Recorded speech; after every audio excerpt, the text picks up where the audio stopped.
What's up, what's up? Welcome to All Over Voiceover with Kif VH. My guest today in studio.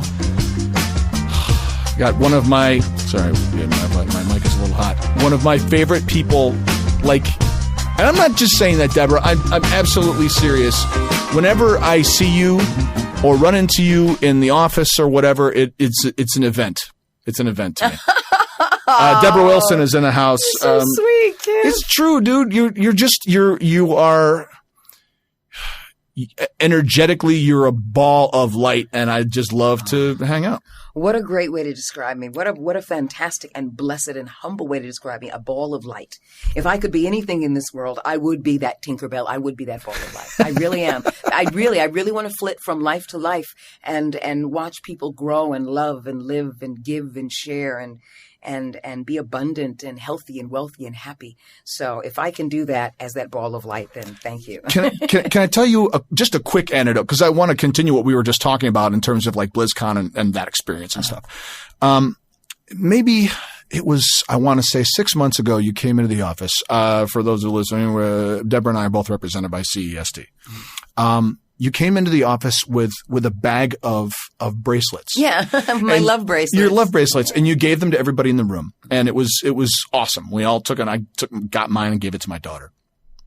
I want to say 2 weeks ago, I was over at LA Studios working on a game I can't talk about, and someone was wearing their Debra Wilson love bracelet. Right on. And it was, and I was like, did you get that from Debra? And it was like, yeah, and we laughed and talked about how great it was when you were distributing those. And the image came to me. It was kind of like these neat breadcrumbs of goodness that you leave around town. And it's just delightful to be part of this. I've been in LA for about 4.5 years. So part of this voiceover community and to know you in it and to know and to see your impact in it too with the other members of this community. It's just neat and it's cool. And I don't know if it gets reflected back at you, but that's what I'm doing. I'm just reflecting some of it back at you. Yes, it is. And it's interesting because my mantra, my physical activation and my mantra is that I was hoping and praying and wanting that one day somebody would recognize somebody else's bracelet on them and go, wow, because then it's like seeing a mirror reflection of yourself and then connecting because so many people are disenfranchised from their lives and other individuals. And it's really wonderful when people connect. And the idea of the bracelet is to present love, peace, and intended acts of kindness on the planet. I don't believe in random acts of kindness. I don't do random acts. If I'm going to do an act, my intention is fully aware and open to bringing about a joy or hoping to bring about a joy, and for you to take responsibility of that joy if that's what you want to receive from that gift, from that token. So the physical token is only representative of something that is inner and greater and waiting to be, burgeoning within you. And that is your smile. That is your happiness. That is your well-being because it makes your body healthy and it raises the conscious vibration of the planet. So those are just small, tall, they're just talismans. They're tiny little talismans. They're not, to be guarded and safeguarded and kept, and I don't make them out of materials that are precious, in terms of semi-precious stones and gems and things like that. I make them simple because again, they represent something that's already inner within you. And so my desire is that people will look at somebody else and go, I recognize a piece of myself. It's different from mine, but it's still the same because that's what we are. We're different, but the same. And that you will connect and feel comfortable enough in that warmth of when you got yours to go to somebody else and talk about it so that you can raise your vibration, raise your energy so that the bracelet doesn't just do it. You now made a step to do it with somebody else. Oh, I love that, man. Well, it absolutely has that effect. And it's, right on. And so that's... And look for some necklaces too, because what I'm planning to do also is do necklaces, love necklaces. And I'm going to leave them all over LA in random places, not with people, but random places. And it's going to have a tag on it. It's going to have a sales tag that says, if you found me, I'm yours. And on the back, it'll just say love, peace with the infinity sign, because love and peace forever. If you found me, I'm yours. Love and peace for infinity. Oh, that's lovely. I love that. I'm going to start that soon too. So I'm still going to keep the bracelets up, but I definitely want to do the necklaces. And those are just going to be like, you're in the men's bathroom and there you are standing at the stall and right there, leaning on it is, or right there on the hook or right there on your seat when you come back from the restaurant, to sit back down or right there on your car window. you know, just right there on your car window. So I'm going to leave them all over LA, and I'm hoping that people will give them and share them and keep them and enjoy them for what they are, which is just a token to know that there's somebody out there that thinks about you, that wants your health and your happiness and your well-being. And in that moment, you know, if you smile, then your health and happiness and well-being are in place. Ah, I love that. I love it. That's awesome. We were just talking before we started rolling and all this other stuff about BlizzCon. That was your first time going to is that your first time at the convention? Dude, it was my first time at BlizzCon, and it blew my mind. What blew your mind? What was it about the everything? I haven't been. I've done some things for them, but I haven't been there, so I don't know what to expect. For those that are listening that don't know anything about BlizzCon, BlizzCon is based on all the games and everything in the world, the wonderful world of Blizzard Entertainment, which does World of Warcraft and a number of other games. So they hold their own convention. And it is just this wonderful, magical world where you can go and play games, but also get some insider stuff that you normally would not get because you're playing a game that's in a package and you know of the game and you hear about the game and you talk about the game. But it's not the same when you're talking to your friends about it or going on the internet to research it. When you go to BlizzCon, you're talking to the artists, the designers, you know, everyone that puts the games together from all over the country and all over the world. You're talking about the people that do voiceovers. You're going to see panels with Q&As of actors and the producers and the writers and the people who draw it and the people who come up with the ideas and the people who put the coloring in and they also recruit there.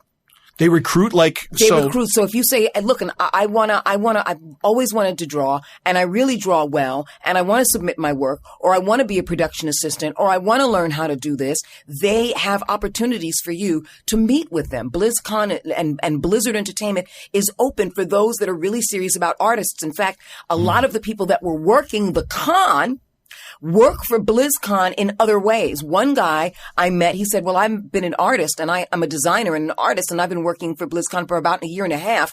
And I had a website with my work and my website was, I want to work for Blizzard.com. And eventually it caught wind. His work was really phenomenal. It was really phenomenal and off the chain. And it caught wind with Blizzard. And Blizzard went to, I want to work for Blizzard.com and looked at his work and they hired him. They brought him in for an interview. They talked about it and he knew the Blizzard style because he had played so many video games and because he was so into it.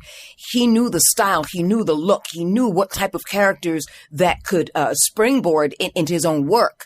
And that's why they hired him. They said, yeah, your art is amazing, but you also draw in the Blizzard style. And you also have the mind of the Blizzard look that we're looking for in the types of games that we create. So you're in. That's fascinating. That's so smart. You have to go to your fan base to recruit because they know the world almost better than the creators do. Absolutely. In some respects. And a lot of the people that work for Blizzard were Blizzard fans, were Blizzard fans, people who love it. And not only that, but because they still have they still play that energy where, you know, I'm still a fan.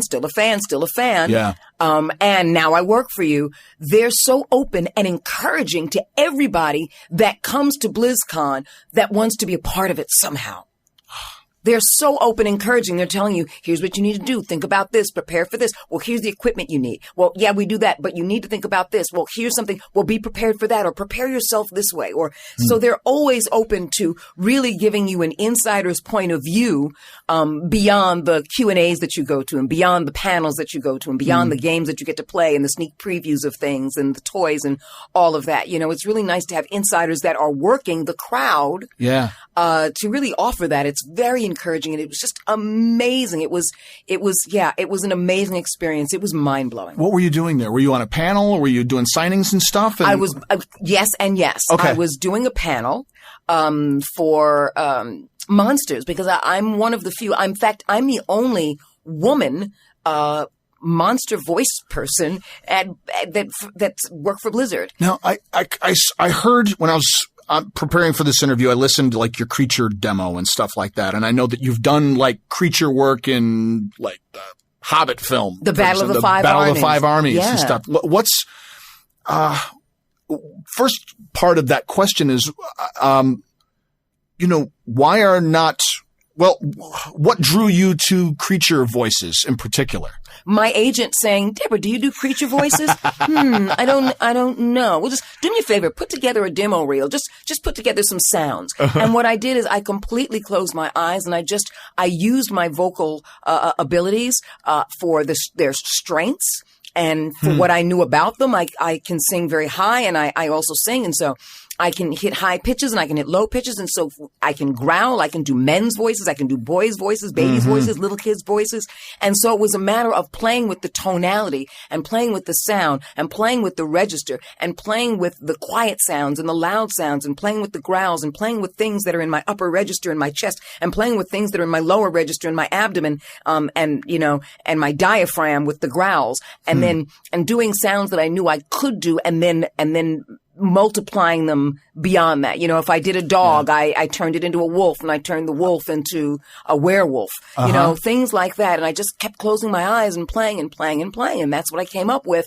And that's how I ended up on The Hobbit of the Battle of the Five Armies. I didn't audition for it. It was an offer.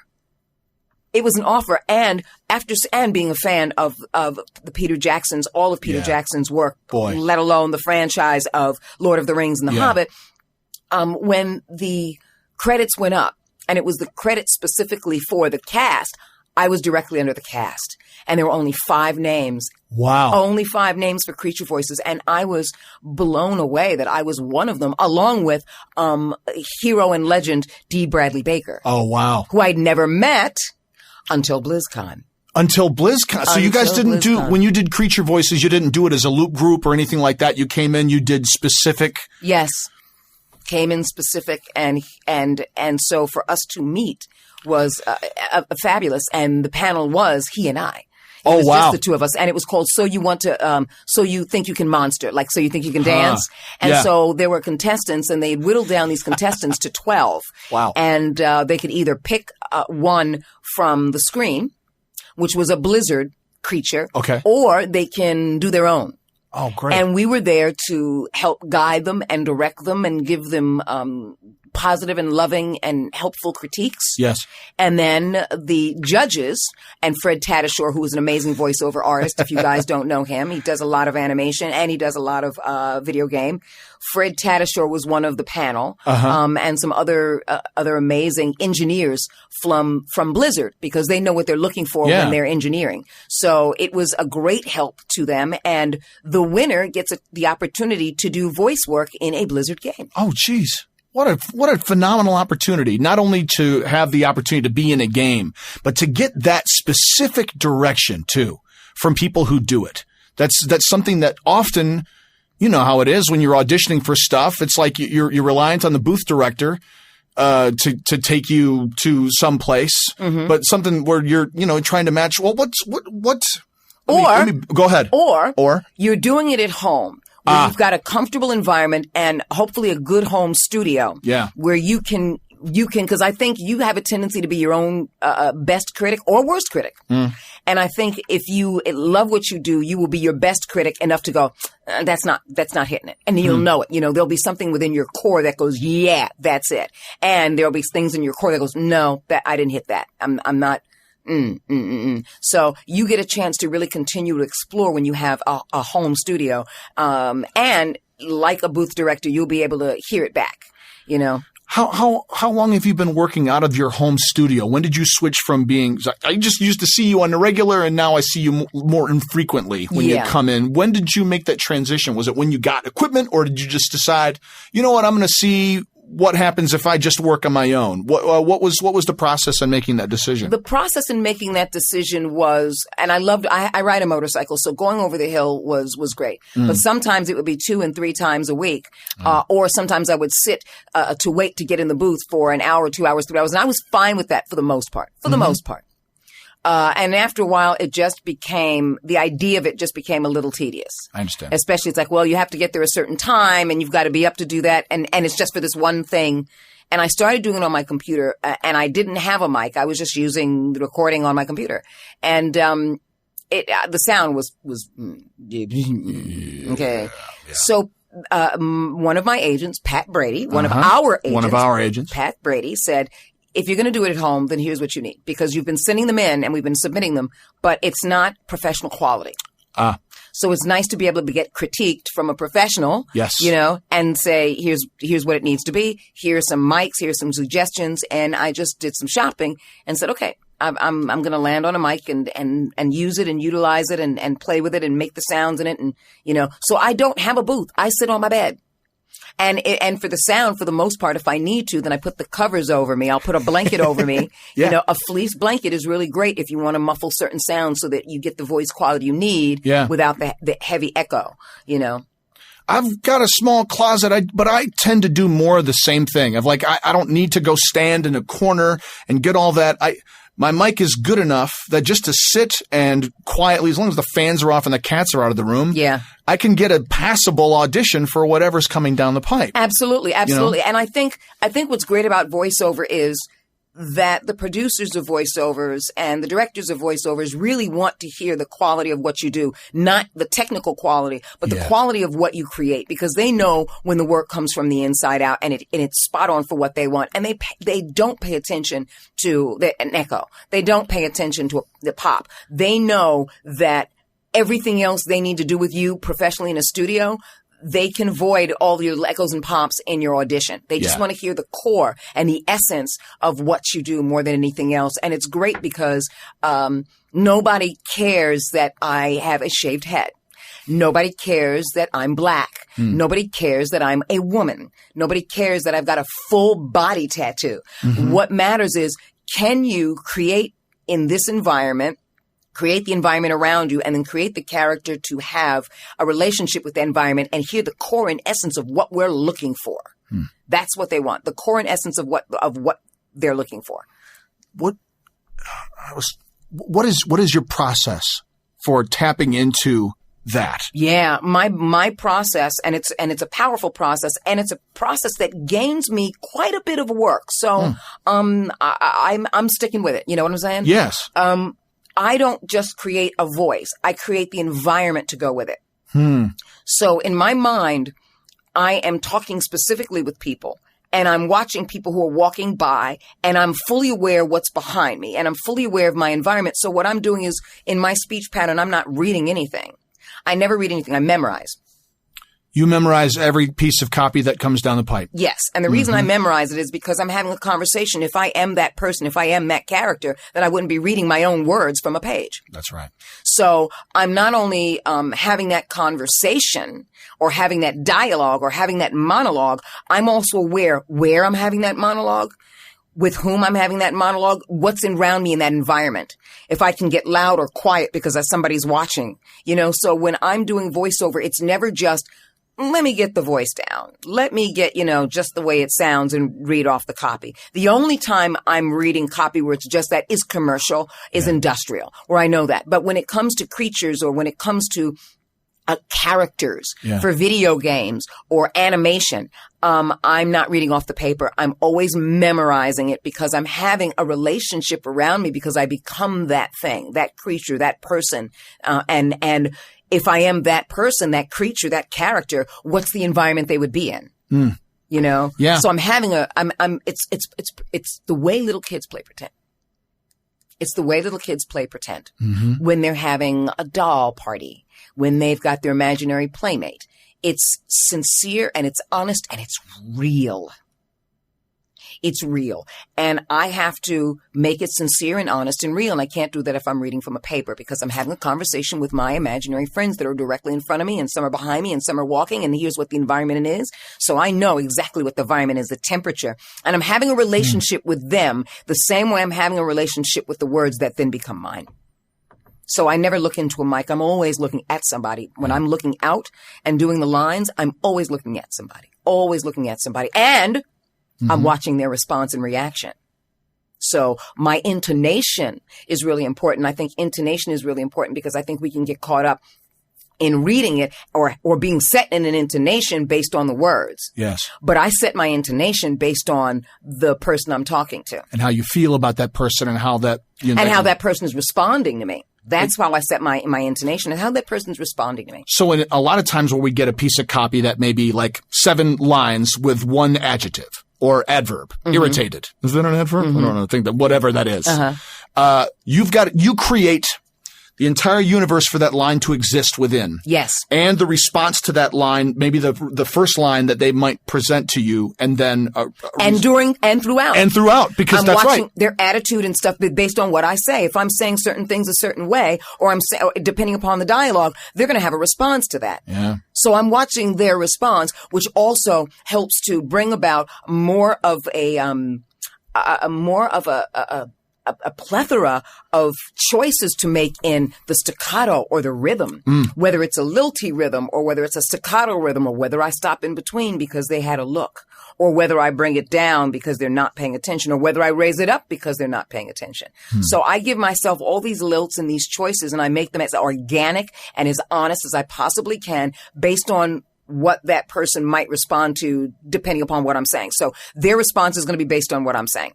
What I'm saying, not just, hey, let me create a person and let them have any response. No, it's here's what I'm saying to you. Here's what most people, how they would respond. I see. You know, in a conversation, if they're listening, if they're focused, if they're not focused, depending upon what I'm saying. And how I would raise my voice. So it all depends. And lately I've been doing a lot of these straight and British and characters, which is really wonderful because I love doing accents. I really love doing accents, and I'm doing that. It seems that door has opened up for me quite a bit as well now these days. Fantastic. The dialect world and that kind of stuff? The dialect world is opening up more and more. I know that I know of you. I first was introduced to you through Mad TV, so I know you initially as a sketch comic, but that can be so limiting in some respects. Well, I don't call myself a sketch comic because I'm not. But if you ask me if I do sketch comedy and have done sketch comedy, I will say yes. And here's an aside. Mad TV just finished shooting their 20th anniversary television special for the CW. It was shot at Warner Brothers last week, and it will air sometime in January. So look for that, everybody. It's the Mad TV 20th anniversary television special. Fantastic. For the CW. Oh, that's great. Yeah, it was great. It was great to catch up with everybody. And so I don't consider myself a sketch comedian. Yeah. I don't consider myself an actress. I don't consider myself a comedian. I do comedy. I do sketch. I do improv. I do voiceover. Those are the things I do. That's not what I am.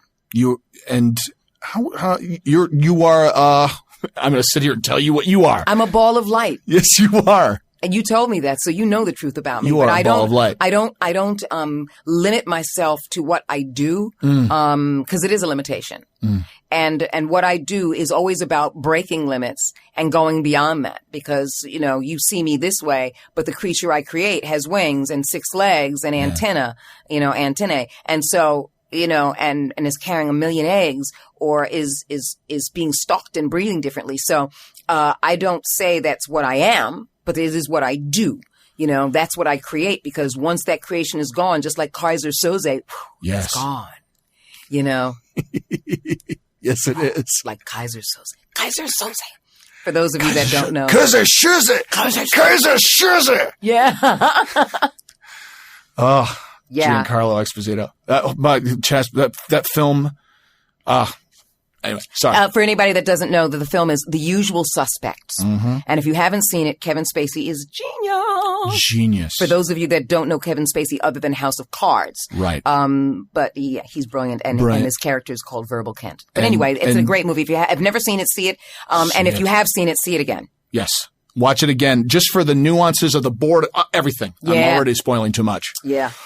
when you, I'm curious about having the experience of doing sketch comedy for the length of time that you did. Yeah. And I'm certain that you were doing, voiceover work during that time as well. Not as much. Not nearly as much when I was doing Mad TV. Sketch comedy work started in New York. In fact, Mad TV is my 3rd television series. I did a sketch comedy series for Fox. It was a syndicated show through Fox called Uptown Comedy Club. Okay. You can go on YouTube and look up Uptown Comedy Club, and people came, the kind of people that came out of that were Tracy Morgan, Chris Tucker. Wow. Yeah. So I did Uptown Comedy Club first.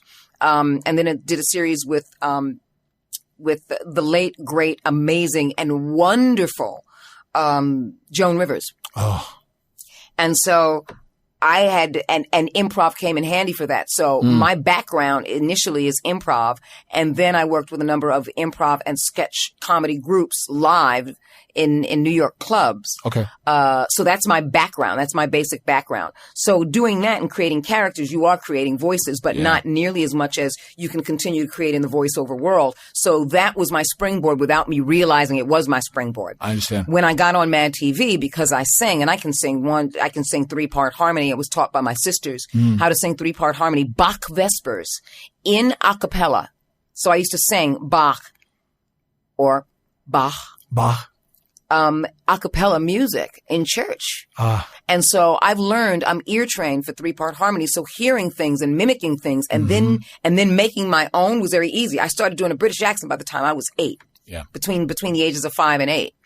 Because I was watching a Diet Right commercial. And it was a British woman. And my parents, after church, when they had, church friends over, for a little coffee and tea or whatever, they would always bring me down out of my room to do the Diet Right commercial because it was popular. And they would chuckle. They would get and then I'd be like, okay, go back to, go back to do your childish praise. Yes, do your trick and go back upstairs with little pony. And so that's how it started. That's how it started. And even before I was fully immersed in the voiceover world, I was fascinated because I would see things like everybody else. I'm like everybody else out there in your audience that goes, I could do that. I could do that. Oh, I want to do that. Oh, I want to do that. So I would get magazines.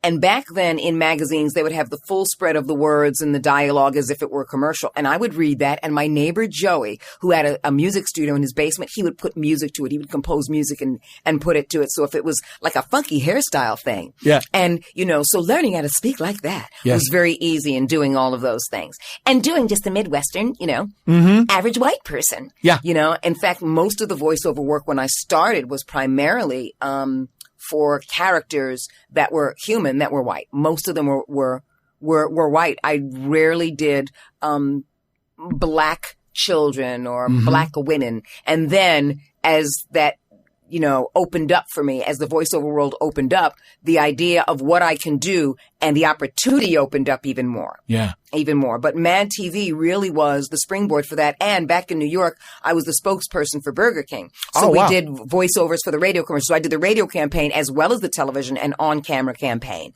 So doing that also was a springboard, how to work in a studio and the timing that was involved and, the energy that was involved. So I got a lot of tips from working professionally. The same way when it came to sketch comedy, and improv comedy, I was someone in the audience who volunteered to do one of the sketches or do one of the improvs. And they said, okay, we need a volunteer from the audience. And that's how it all began. So I didn't go to school. I didn't study with the Groundlings. I didn't go to Second City or Upright Citizens Brigade. It actually was, I worked on the job, was on the job training. So a lot of the things that I went from improv and sketch was on the job training into voiceover. On the job training. And one just kind of was a springboard into the next. I would have a little of this and then I'd move on to more there. Talking about your process as you described it, how did you make this transition in terms of from the mimicry, from hearing the characters or hearing the dialect and building off of that to going to the depth now of memorizing your copy and making that transition as a performer? It wasn't difficult because it really didn't have to do with voiceover more than it did have to do with creating a performance and creating a reality. You're creating an alternate universe. You're creating a whole other reality, and no one can tell you no in this reality. We have limitations in the realities that we have because of the environment that we're in, the people we're in, and our 5 senses will also be able to discern our own actions. We stop our actions. If someone gives us a frown, we frown. We feel like, what's wrong with me? We do all this visceral work and we do all this, linear thinking with our brain to stop us, to impede something, which is a limitation. But when you're creating in voiceover, there are no limitations. And the environment you create is always a yes environment. No matter where you go and what you do, it's a yes environment. You can transmute the environment. You can change the environment. Everything, and all things are possible in that environment. So I've always created an environment where the answer was always yes. And I did it when I was doing theater. I did it when I was on Mad TV. I did it when I was, doing dramas. I did it when I was booking work as guest stars on shows. So people say like, yeah, but you're limited because, the wardrobe and the hair and the makeup and you're told where to stand and what to do. And I said, yes, but how I want to do that is different. You have to do this way. However, I always go, while I'm in that environment and I have to stand here, I can stand here with my hand on my hip, or I can stand here with a look. So even if you tell me to stand here, within there is a microcosm of an environment that belongs to me. So I don't care if you say, look, Debra, I want you to stand here, put your hands on your hip, and turn your head that way. Right. But at that point, the microcosm of the environment that belongs to me is my imagination and my mind and what I'm thinking. So there are always, it's up to you to realize and to look for and to create that environment instead of putting a quantity, quantifying an environment, quantifying an environment, because people are like, oh, he always tells me what to do. And I said, okay. But in that situation, there are things that are still yours because you're creating the character. And what that person can't tell you is the backstory of that person's life that you're creating and have created. And whatever smells you smell in that environment right now that nobody else knows about, but you do, and those idiosyncrasies are what makes it the work personal and what makes it yours, and no one else's. It reminds me of just the simplicity of like working within the restriction of an improv game where we agree that we're going to play alphabet, for example, and that even though that restriction exists, there's a universe inside of every line, every choice, every movement that we have. Absolutely. And also the choice to see it as not a restriction. Even that's a choice. To see it as not a restriction, as a gift. Okay, you've given me this. Great. Here's what I'm going to do with it in this. It's like saying, oh, Play-Doh, that's a restriction. Not if you're going to play with it. Yeah. Oh my God, dude. This is why I want you to come on my show. Yeah, man. I was so excited to do it too. Honestly, I was looking forward to it. Oh. This is a great opportunity to do this right before, Right before Thanksgiving. Yeah, where man. I'm full of, all this stuff. Yeah. Let us all be thankful. When you, what advice do you have for people who are in a place of, some kid who's in Wisconsin and wants to do this, the kind of like what BlizzCon provides? How does someone make that transition out? And into a place where they want to be able to do it. What would you tell someone who comes up to you at a table and is like, I love your work and I love the characters you play. How do I get started? How do I do what you do? Interesting, because at the end of the panel, we were signing stuff. Mm-hmm. And that was on the minds of many of the people that came up. Mm. And I said, the first thing more than anything else is to get rid of the idea and to limit the idea and the belief system, the false belief system that you're not already that what you are. In other words, if you go, I love voiceover and I do voiceover, and someone says, do you do voiceover? And you go like, no, not really. What you do is you created a limit. Because what you then said is, I'm not that thing, or I can't do that thing because I don't have a mic and I'm not at hand. But the bottom line is, if there is a spark within you, if there is a core of love and a flame and a passion and a need to want to do this with all your heart and mind and every fiber of your being, then you are already that thing, or you are already doing that thing. It's just that you haven't done it professionally, but no one asked you if you did it professionally. So why are you volunteering too much? The bottom line is, I always tell people, you are a voiceover artist. If that's what you want to consider yourself. Again, I just say I do voiceover because there's so many other things, again, because I have no limits. But for those that are going like, no, look, I get your vernacular, but that's the Debra Wilson vernacular. But for my vernacular, for my truth, I want to be a voiceover artist. And I say, well, the point is, you already are. You already are. And if you stop trying to put limits on when you're going to make it, how you're going to make it, how's this going to happen? For me, it started just doing a Diet Right commercial one by the time I was 8 years old. That's where it started. And then it went on to, you know what? I know I'm not getting paid. I know I'm not seeking work, but just for laughs, just for fun. I'm going to take this out of the magazine, and I'm going to read all their copy from the magazine. And my friend Joey, who then was inspired by me, decided, yeah, I want to do that. Because when you are inspired to continue to do it without any limitation and any idea that you have to have this, or be here and do that, then you're opening yourself up to a greater world of possibility because everybody else sees you as that. So if you put a limit, nobody sees you as that. It's really a challenge for others to want to support you until you begin to support yourself. So if you are in a place that's Wisconsin and it's not Los Angeles and it's not Chicago and it's not New York, that's fine. What is not there is not important. What is important. And that's you. You're there. You're there. And because you're there, you're very possible. So when people talk about impossible, I say, well, then separate the I am for the possible and then put an apostrophe between the I and the M, and impossible becomes I'm possible.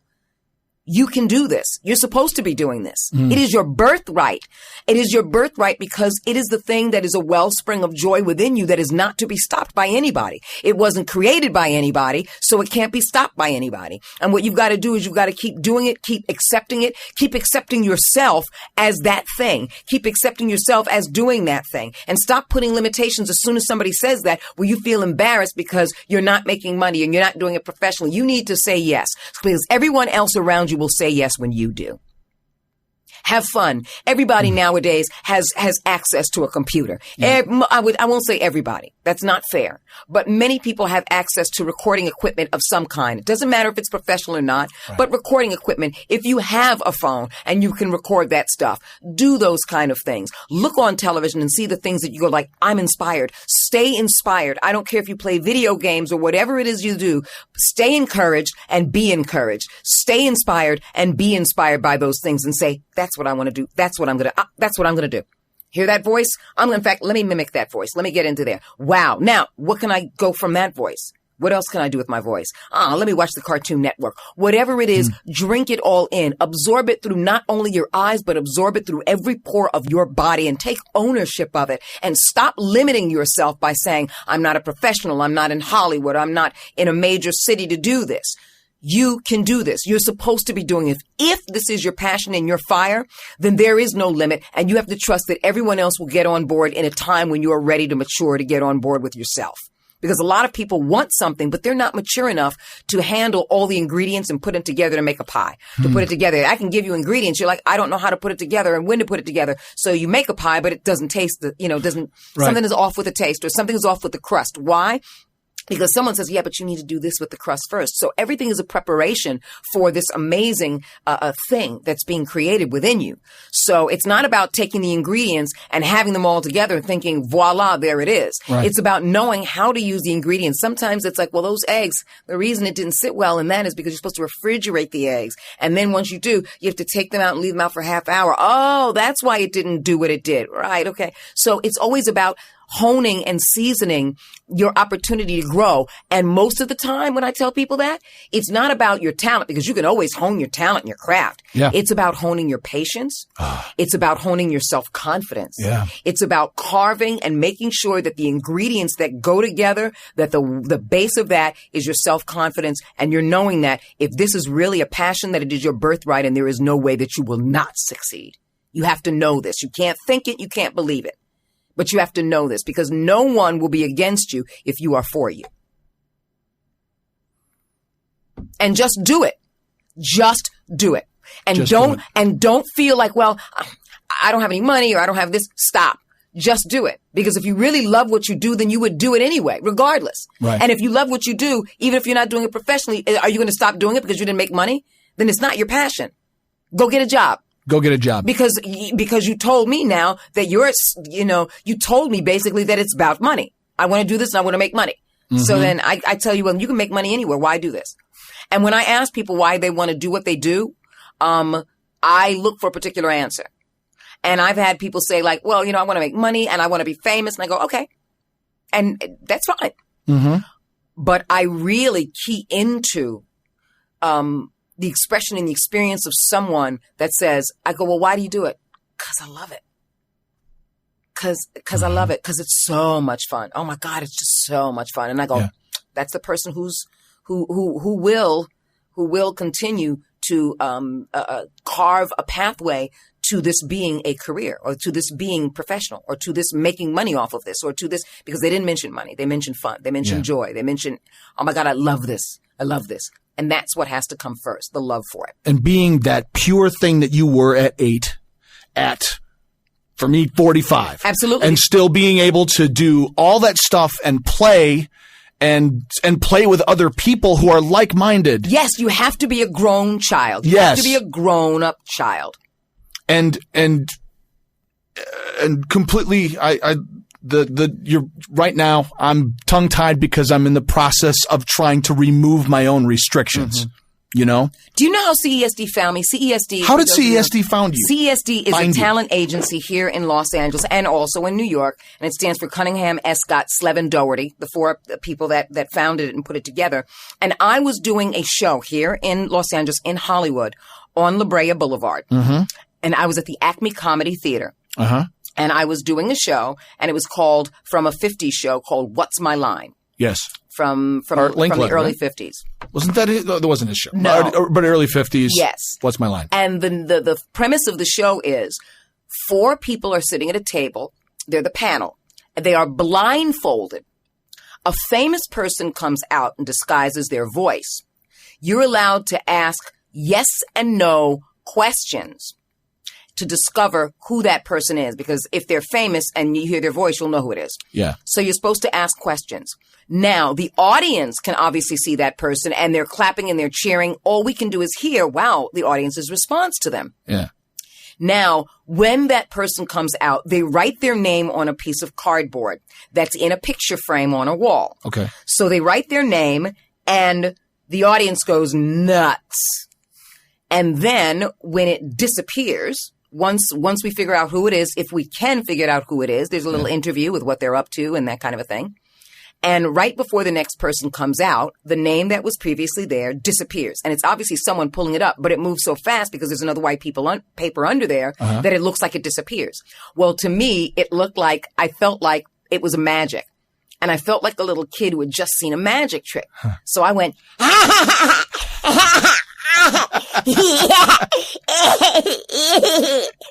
and the audience started to laugh. Little did I know that one of the panelists was a client of CESD, and his agent was in the audience there to support him. Really? And asked about me. I came in for a meeting, and I sat at the table like a 5-year-old going, I can do this, and I can do this, and I really want to do this, and here's what I really want to do. Here's what I like doing. Okay, listen. And I went crazy. And then the adult came out and said, after doing my little things, and these are things I did on my own. In other words, I didn't save them up for an audition, hoping that would happen. So whoever's out there going, I really want to do this business too. I wasn't doing the business before the business. I was just having fun. I understand. And then once I got into the business, it became a business. But I was doing all of that before. I was doing that before it was a business. So I didn't wait for a business to come along for me to do this. So all the stuff that I was doing was stuff that I used to do as a kid and stuff I did as an adult, stuff I do in the streets. Like I'll make a baby cry sound and people will turn around, or I'll do a dog barking from the distance, or a dog, or what I'll do is I'll go up to friends' legs and I'll grab them right at their calf and I'll go, just stuff like that. Just to play with them and keep on their toes and just to mess around and be the 8-year-old kid in an adult body that you can do stuff that I can reach the candy because I'm this age. Absolutely. Yeah. Absolutely. And I still do. To this day, I still do all of that. And so when I got to CESD for this meeting, all the agents were at the table and I was just at the conference table and I was doing my little thing. And I said, now, business-wise, my job is to make sure that you're happy, because if you represent me, you will always get a positive response from anybody who hires me. That she's hardworking, she loves what she does, she's passionate, she's on time, she's professional, she's fun, and she'll give you 1,000,000 choices and 1,000,001 choices, and she won't leave the room until you get everything you want. My job is to make you look good. If you take me on as a client, my job is to make you look good and have people go, we love her, we want to bring her back. She was a joy to work with. Oh, she was so easy. Oh, she gave us so many choices. Oh, or wow, she brought, we wrote the script this way and then she made these suggestions and, because I'm in the booth again, you're giving me the opportunity and now you're paying me, you give me the opportunity to create that environment in the booth and how and everything. Absolutely. So I bring that to the table. So professionally, it's important that my passion translates into, I'm always going to make sure that you are grateful that you have me as a client and that people eventually will go, let's just hire her. Yeah. And get offers instead. And the ball has been rolling for a couple of years in which now I get bookings for things that I didn't even audition for because it was one producer telling another producer. Got to go work with Debra. She's amazing. Brings absolutely, all this fun. Absolutely. Yeah. It's gotten to that place and it's amazing. So, and the actors that I'm working with and the people that I'm working with and the number of amazing voiceover talents. And nowadays, even more so, the actors who were in front of camera that are doing things voiceover wise and who've probably been doing it quite a while, but no one knew who they were in front of camera. And now that they're in front of camera, like David Koechner, and John Michael Higgins. Yeah. It's just been amazing. And Angelica Houston. She did a voice for an animated series that I do for Netflix called All Hail King Julian. Oh, yes. And then Dwight Schultz came in, who was the original Mad Dog, Howlin' Mad Dog Murdoch on the A-Team with George Papard. So, I mean, and then the stories these people have got to have. Mark Hamill. Oh, my God. Carl Weathers. Samuel L. Jackson. Erykah Badu. Oh, my God. To be around these people and to play and to not only interact and have that story and but to have a chair at that table is it's to the 8-year-old in me, the whole reason you get in a car and you drive across the country, the whole reason to run into someone and just to, I hate, it's my own personal thing, but I hate like selfies on set where I'd much rather have a connection with the artist I'm working with and have that feeling of we worked together and we made a scene together, and whether that makes the movie or not, okay. Mm-hmm. But I had that moment and I don't need a picture of that. I'd rather have the experience. Does that make sense? Yes, but if you're an 8-year-old, you can have both. You can have your ice cream and you can have your candy. You don't have to hate anything as an 8-year-old. An 8-year-old gets to have that opportunity and go, I have a picture and I can do this. Or what does this picture mean to me? Again, it's a talisman. So it's not the picture itself. It's what it means. And if the intention is, wow, I had this experience, this opportunity, then be the 8-year-old kid that has that opportunity and not the adult that says, oh, I hate that. Nah, let adults hate that. Enjoy the moment.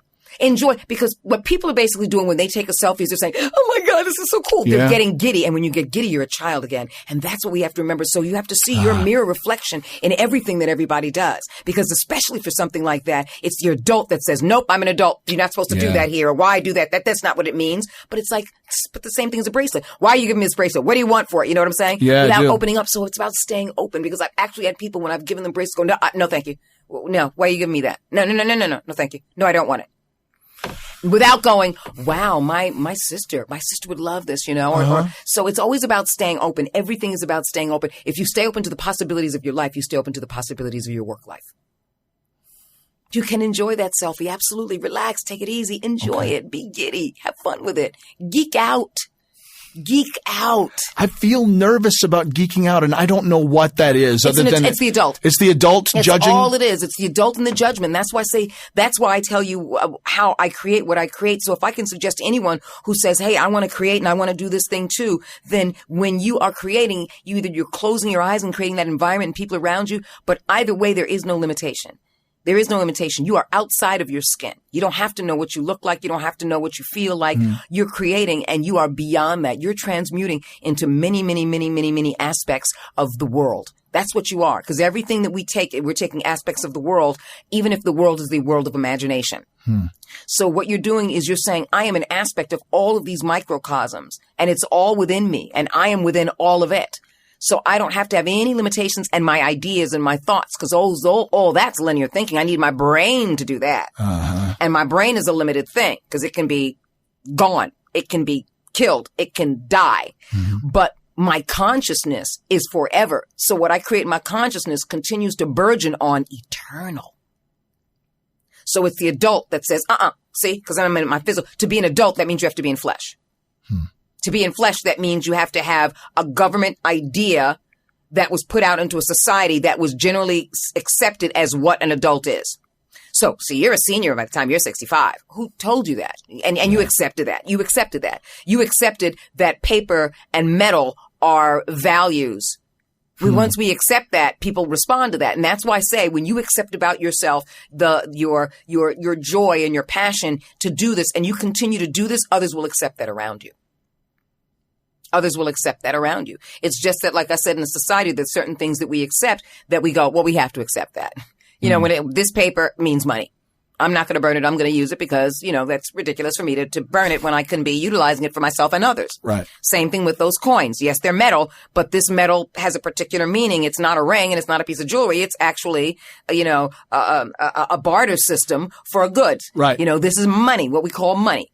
And so we go, okay, we know that. We're all smart here. We're not stupid here. We get that. Right. But there are certain things that we don't have to restrict ourselves on, that we put limitations on ourselves because we carry that idea of limitation. We carry just the general idea of what's limited. We carry the general idea of what we're meant to do as adults and what's expected of us and what we expect of ourselves. When we let all of that go, we then start looking for the possibilities and the things we were once limited in. What are you inspired by? What inspires you? Nothing inspires me more than my relationship with God. Because that is an eternal and infinite thing. And that's why I am and do what I do. That's why I'm the ball of light that does all of these things on the planet. And not just all these things professionally, voiceover wise, but all these things that, no, I want to be more than that. I want to make bracelets. I want to raise the vibration. I want to see people smile. I want to give. I want to share. I want to, there's so many people that are doing things in the world, or so many people that are doing things against the world, for religion and for power and for politics and all those things. And I'm still the 8-year-old going, but why can't just everybody be happy? And if you can be happy, can you be happy in this 1 minute? I'm not asking you for more than that. I'm not asking you for more than that. That smile can be eternal to me. That smile can be eternal to me because it really wasn't the gift. It was the giver. And I want to be responsible for supporting your choice. I can't make you smile because that's manipulation and it's not love. I'm here to love you. So therefore, I want to support whatever choice you make as you can. If you smile, if you choose not to, that's up to you. But if I can support your choice to smile and to open up in that moment, because the moment you smile, you're open. And so for me, I'm always seeking and preparing myself to stay open for those moments. I'm letting them come in. It's like opening your mouth underwater. You can take water in, but that's what I want to do. I want to choose to open my mouth to accept things. I choose to open my mouth and then put out love through my voiceover work, and love in kind words and consideration and in prayer and meditation. All of that comes from my belief system. And so for me, the greatest inspiration are people who raise the conscious vibration.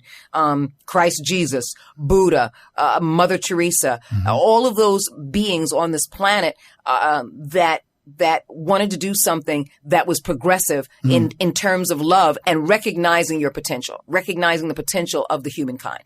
It was all about recognizing the potential of the humankind, recognizing the love, the peace, the opportunity to be aware, to be self-aware, to be selfless, raising the opportunity of the human being. And that includes voiceover, to raise your opportunity to say yes, yes, yes, yes, yes. And to become the fullness of who you were meant and put in this place to be. And that is why all of our predecessors, as these light beings, these balls of light that came before us, are here. We will then use our choice to say, the flame that burns within me in that regard is voiceover. The flame that burns within me is being a doctor. The flame that burns within me is being a lawyer, a nurse, a teacher, a artist, a clown, to work in a circus, to, do voice, whatever it is, whatever it is, all of that is the same flame, that sparks us to be our birthright, to live our birthright and to be our birthright. That's wonderful. I agree. And I want to circle back to something that we were talking earlier about. And we mentioned dialects and the specificity of it when you're doing creature voices or language, the necessity for specificity when you're creating something.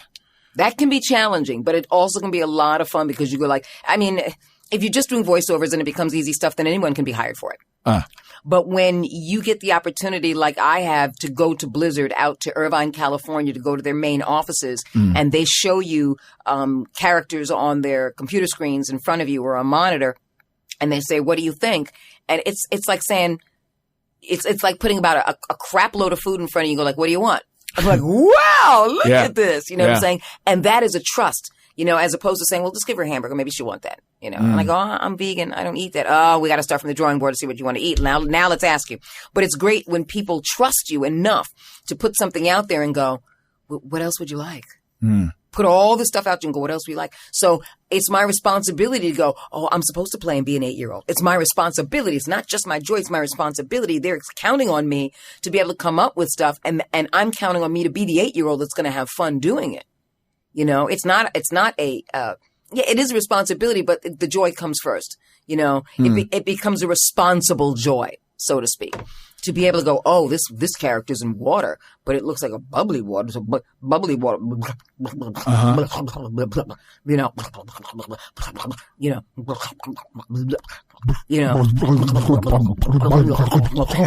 exactly.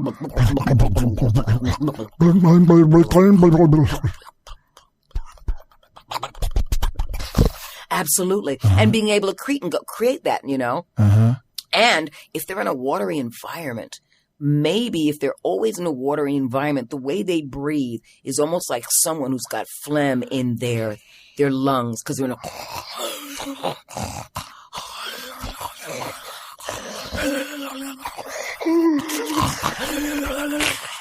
And if if they live in an aquatic environment and they breathe like that, and then they, in terms of their movement, it's probably fins maybe, and so there's a pulse and a rhythm to the movement. Absolutely. And when they come out of the water, if they're heavy set, do they lumber? And you would hear the lumbering based on your voice. So diaphragm is very important at that point.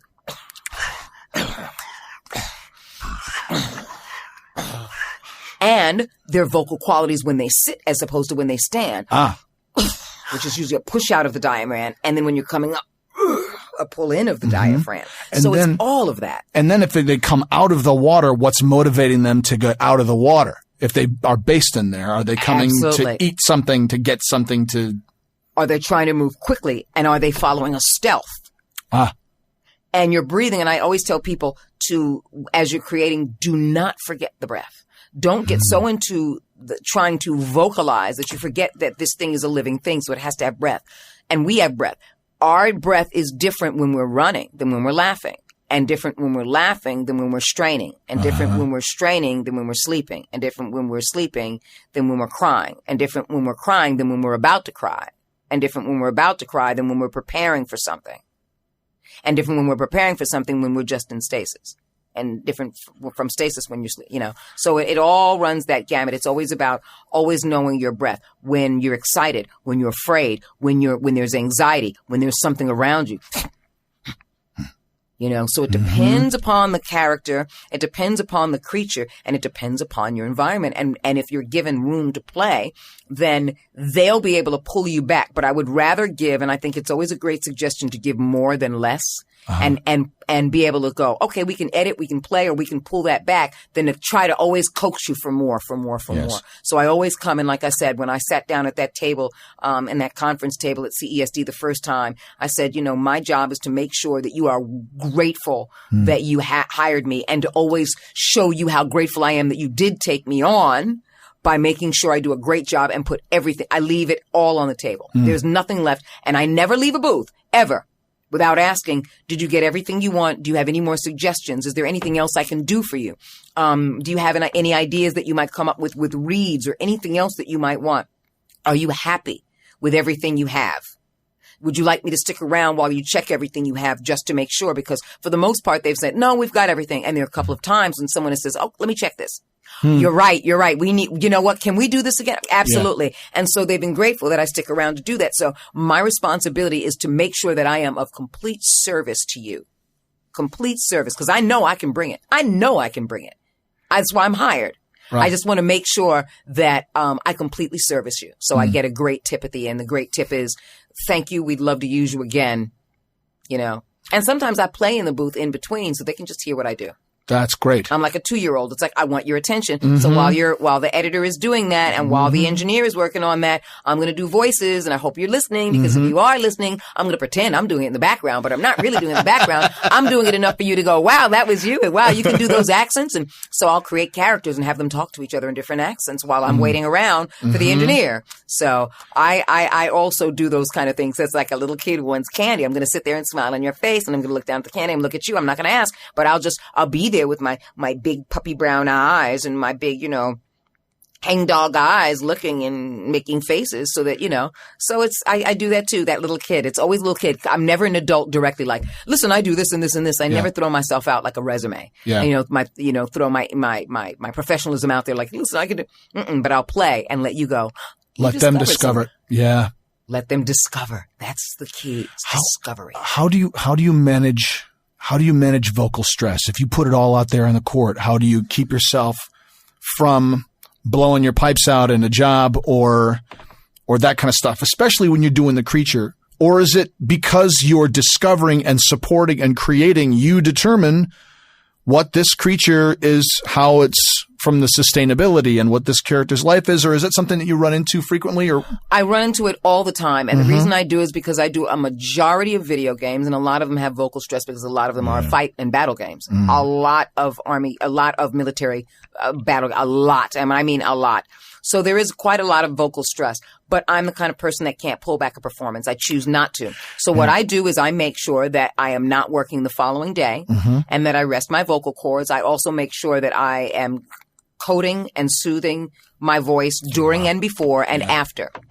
I make sure that when I leave that I am not talking a great deal and that I'm resting. I go home immediately and I don't talk on the phone. I don't. I'll text, or I will let people call me, hear the message, and then text them back, or send them an email saying, listen, here's why I didn't pick up the phone. Yeah. But I just make sure I'm not working the next day, and I rest my voice as much as possible, and I soothe it as much as possible. I drink as much warm liquids as possible. Okay. And that's what I do. I just let it go back to where it needs to be, because I still have not gotten to that place where I will pull back a performance, because that's what I get hired for. I mean, the vocal stress stuff. And people ask for me now because they know she can handle the vocal stress.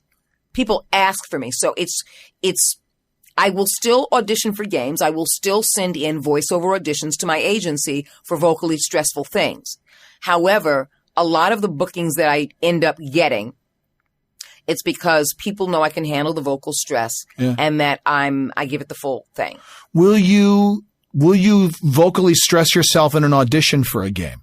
Or is there a limit for something like that where you're in total control of it, but you still want to show them what you can do if they don't already know? You don't really get for me, I don't get as vocally stressed out because it's an audition where it's only a couple lines. They don't want, it's most of the times for an audition, it's usually less than 30 seconds, less than a minute, less than 60 seconds. It's a less than 60, depending upon the dialogue, it's less than 60 seconds. So I'm really not blowing myself out. Okay. I mean, I've dried myself out during an audition, but never that audition killed me, you know? No, I've never had that happen. And if I know it's a vocally stressful audition that I'm doing at home, I got a cup of tea right before me. Yeah. I've had something to drink. I've been drinking. I ate. I did something that allows my vocal cords to be, to have stuff on it, And there are a couple of things that you can take. Honey loquat syrup, which it actually does coat and sticks to the vocal cords, unlike the other stuff, which is designed, it does not stay on the vocal cords, and it's designed to numb the vocal cords. So the vocal cords will still go through stress. You just don't feel it as much. And that's not healthy to me. No doubt. Is that the red stuff? With all the Chinese writing on it. Yes. And it's so funny because Asian people laugh at Americans who take it, because that's like the cheapest version of cough syrup in China. So the poorest of the poor in China will take that for you got a cold, you got the flu, you got a sore throat. And that is like the cheapest, low grade type of medicine. We over here as voiceover artists recognize that honey loquat, the combination of whatever it is in this thick, dark syrup that looks thicker and darker than actual pancake syrup, like blood, actually coats the vocal cords. It stays on the vocal cords. It keeps the moisture on the vocal cords. You can get it in a liquid syrup form, and you can get it in a lozenge form. Oh, really? I didn't realize they had lozenges. Yes, they do. Honey loquat lozenges. Okay. I've discovered Manuka honey lozenges. They carry them. I've seen them around, but I got them at the Santa Monica Homeopathic Pharmacy. Mm-hmm. And the homeopathic pharmacist told me, like, this is the stuff. She's like, my biggest client are Chicago bartenders who scream over top of, in a smoky bar, and these things get them back. And it's been helpful as well. But I'm always looking for something to put in the back pocket just to know. And so am I. So thank you for that. And what is it called? It's called Manuka honey lozenges. Manuka, Manuka honey. Manuka. I'll track it down. Manuka. Okay. But they have them. They do have them at CVS as well. But the ones that I at the homeopathic pharmacy are really great. And there was a Chinese herb called Chico and curcuma, and it's 2 herbs together in one supplement. And after doing heavily vocal stressful work, I've taken I think it's maybe 2 or 3 of them 3 times during the day, and it's a tumor reducer. The idea is that the swelling that happens on your vocal cords, it helps reduce them and get them back to normal quicker. I would love that, because again, I book quite a lot of military games that, and what's great about the voiceover world, for those who really want to get into it, what's great about that is once you get in that door, once you do that and you just live in your passion and people are saying, games, as you know, for you gamers, have expansion packs. So a lot of times there are different worlds and different environments and different, it's like a sequel to a movie. And so there are opportunities out there galore. So you never have to feel like, if I don't do it in 5 years, or if I don't do it next week, be patient with yourself, because the world of video game is actually opening up and expanding even more so, because it's becoming more cinematic as opposed to just playing a game. It's movies. They're movies. They're mini movies and cinematics in between the gameplay, so that you get to know the characters and be the characters. And again, it's as opening up in mind and refreshing on and mind-blowing for the person who's playing it as the person who creates it, in the voice work. Because you get to be these other people and make these choices. And so are you. You are that person, and you get to be many of these people and make choices, or many of these creatures and make choices, someone gets to play all those different choices, but you get to create all those choices and those avenues. Yeah, the gamers, the ones who create the games give you avenues to create and create and create. I'm working on one now. I'm doing motion capture for one now. So, there are a number of characters you can choose, and the outcome is different. So we're shooting different outcomes for this as well. Oh, God. We have to wrap up. What do you have out right now that you would love people to? How can people interact with you, find you, etc.? The best way to find me is go to Facebook. Go to Facebook and look for Debra Wilson, Debra, last name Wilson. My profile is a picture of a black woman with a shaved head and large 1-inch gauges in her ear, and her tattoos on her shoulder. So from the chest up, it's just my tattoos. It's nothing else. And I've reached my Facebook limit, but I always tell people, look, that doesn't mean you will be inhibited by, contacting me, because you can always send me a message. And I respond. Yes. I'm on Facebook regularly to respond, because I know that people who cannot be Facebook friends with me and have no other personal information, because I choose not to give out too much personal information, can always get in contact with me, so you can always feel encouraged. I'm here to support you and encourage you. So even if you can't be a Facebook friend, send me a message through Facebook, and I definitely will. It's like writing letters to a friend. We'll be Facebook friends that way. We'll write letters to each other and we'll send messages. It'll be awesome. And I've also been known, and I know you have to wrap up, that I've had people that I've only known through Facebook, that when I was somewhere else or they came here, we've met. And that's happened a number of times where you'll see pictures of people and they're like, we met Debra Wilson, we hung out and we're like family now. And because, you know, it's just family, it's like a family reunion. Yeah. So I've gone to Toronto. I was working on a game in Toronto and someone who I had known and been only Facebook friends with for at least 8 years. Mm-hmm. I met him and his beautiful girlfriend and her beautiful children. So it was really, really wonderful. We went out to lunch. We hung out for a couple of days. So big shout out to Jay Brown, Big Jay Brown out in Toronto, Canada.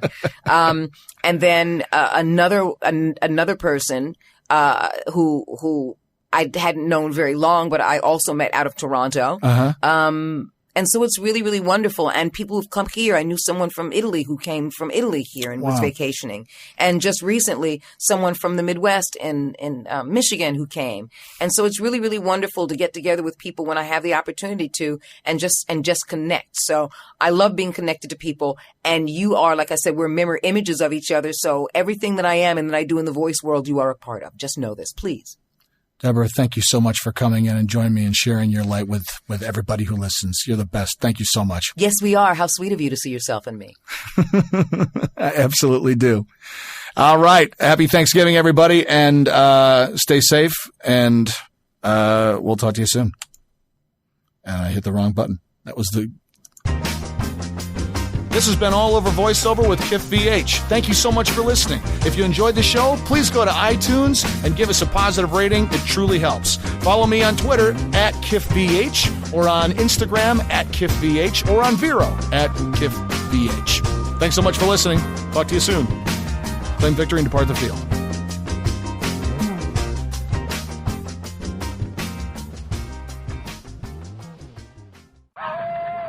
Werewolf? There.